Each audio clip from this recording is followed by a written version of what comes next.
In order to stay grounded, in order to stay close to the human experience and not the digital experience, when you wake up, you have to allow yourself to have your first thoughts on your own. A lot of the time, our phones own our life. So we'll wake up and we'll be like, okay, I'm awake now.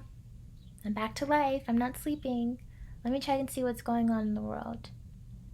Let me check and see how many Instagram likes I have, what someone has sent me while I was sleeping. So usually when you wake up, and you give yourself those 10-20 minutes of thinking on your own and thinking without worldly influence, you are grounding yourself into the human experience. I saw a video up earlier about allowing yourself to be bored. It was by this therapist, and she's wonderful. I followed her. I was like, oh, she's great. But she was saying, like, constantly being stimulated is ruining us. It's ruining us. Our attachment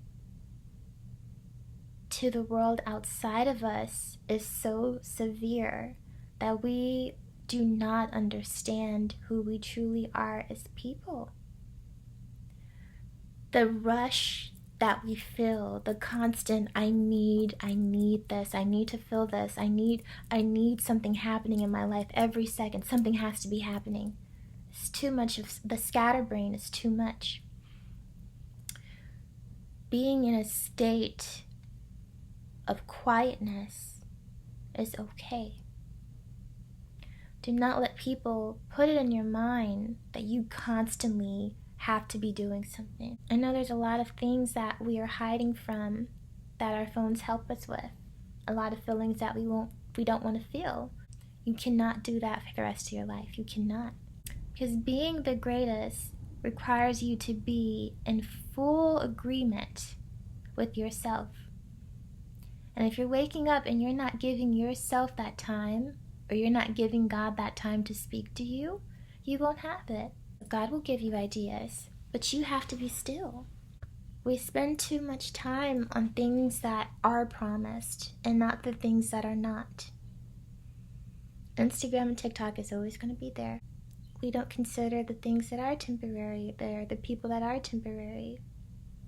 We spend so much time on things that we cannot get back or things that we cannot take with us. We waste so much time worried about what someone else is doing, worried about missing out on what they're doing. None of that is important. None of that is of importance. The only thing that is important is being able to hear your Creator. Kind of like reminds me of like The Sims.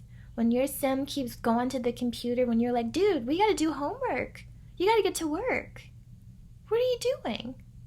And don't force it. Don't be forceful to where it's like, God, please talk to me. Your stillness is where God is most present. Do not be afraid to let yourself sit there. Do not be afraid to go places with God. Invite God. Well, God is always there. But just be like, you know what? God, let's go on a walk together. Let's go get ice cream together. I know you can't eat, but let's do things together. Even that is giving space of inspiration. I think while I do appreciate technology and I'm learning to use it to my advantage, we have to highlight the human experience. This is very technology driven as far as popularity goes, as far as just making that your life. There's so many things outside of this. There's so many things outside of it.